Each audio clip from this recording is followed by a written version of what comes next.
అమరావతి చట్టబద్ధత బిల్లుపై ఎంపీ కేసినేని చిన్ని కీలక వ్యాఖ్యలు చేశారు. అమరావతికి చట్టబద్ధత రైతుల విజయం అన్నారు ఆయన. అమరావతిని వ్యతిరేకిస్తే వైసీపీకి 11 సీట్లు కూడా రావు అని తెలిపారు. 2028 నాటికి అమరావతి నిర్మాణం పూర్తవుతుందని, దేశం గర్వించే నగరంగా అమరావతి ఉంటుంది అన్నారు ఎంపీ. విజయవాడ ఎంపీ కేసినేని చిన్ని ఇంకా ఏమంటున్నారో మా బ్యూరో చీఫ్ గోపి రిపోర్ట్ చేస్తారు. ఈ ఆంధ్రప్రదేశ్ రాజధానికి చట్టబద్ధత అంశాన్ని ప్రజలకు ఏం చెప్తారు? ఇవాళ ఆంధ్రప్రదేశ్ రాష్ట్రం అందరికీ కూడా పండగ వాతావరణం నెలకొన్న రోజు.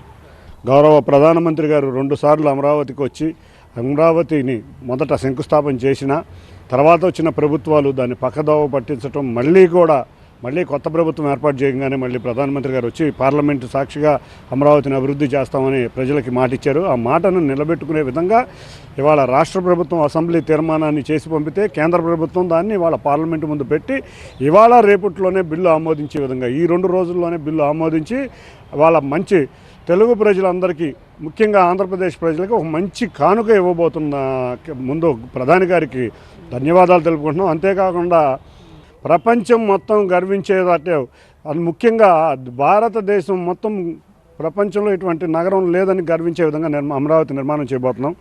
నారా చంద్రబాబు నాయుడు గారు, ఆయన కృషే ఈ అమరావతి. నారా చంద్రబాబు నాయుడు గారికి, పవన్ కళ్యాణ్ గారికి, ముఖ్యంగా మా యువ నాయకుడు నారా లోకేష్ గారికి అందరికీ ఇవాళ ఆంధ్రప్రదేశ్ రాష్ట్ర ప్రజల తరపున ధన్యవాదాలు తెలుపుకుంటున్నాం. రాష్ట్ర రాజధానిలో 56,000 కోట్ల పనులు మొదలైనవి. 2027 సమయానికి ఇన్ఫ్రాస్ట్రక్చర్ మొత్తం రోడ్లు మొత్తం ఎంఈపీ కన్సల్టెన్సీ మొత్తం ఇన్ఫ్రాస్ట్రక్చర్ రాజధానికి ఇవ్వబోతున్నాం. 2028కి అమరావతి రాజధాని పూర్తి చేయబోతున్నాం. 1,00,000 కోట్ల పెట్టుబడులతో సెల్ఫ్ సస్టైన్డ్ క్యాపిటల్, ఆర్థికంగా ఎక్కడా కూడా ఇబ్బంది రాని విధంగా అమరావతిని కట్టుకునే విధంగా, అందుకే ఆర్థికంలో కూడా ఇబ్బంది రాకుండా, ఎందుకంటే రైతులు త్యాగం అది.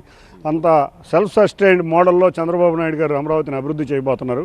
వైసీపీ ఎమ్మెల్యే జగన్ రెడ్డి చేసే బోటపు కబుర్లు ప్రజలు అయితే విశ్వసించే పరిస్థితుల్లో లేరు.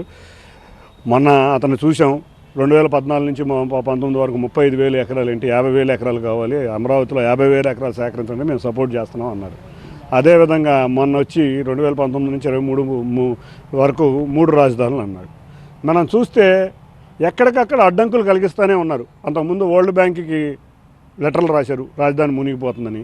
తర్వాత ఎక్కడికక్కడ చిన్న డిస్టర్బెన్స్లు క్రియేట్ చేయటం, ఇవన్నీ వాళ్ళకి అలవాటైపోయింది. వాళ్ళకి రాజధాని అంటే విలువ తెలియదు, వాళ్ళకి అజ్ఞానులు. రాజధాని ఈ విధంగా ఉంటే రాష్ట్రం అభివృద్ధి చెందుతుందనే దాన్ని తట్టుకోలేరు. కాబట్టి వాళ్ళు రకరకాల వదంతులు సృష్టిస్తూనే ఉంటారు. చూసాం కదా, మన ప్రైమ్ మినిస్టర్ గారు వచ్చిన రోజు కూడా ముందు రోజు అగ్ని ప్రమాదం చూస్తుంటే ఇవన్నీ కూడా వాళ్ళు చేసే విష ప్రచారాలు, బూటకపు కబుర్లు, అంతేకాకుండా వాళ్ళు చేసే వేషాలు.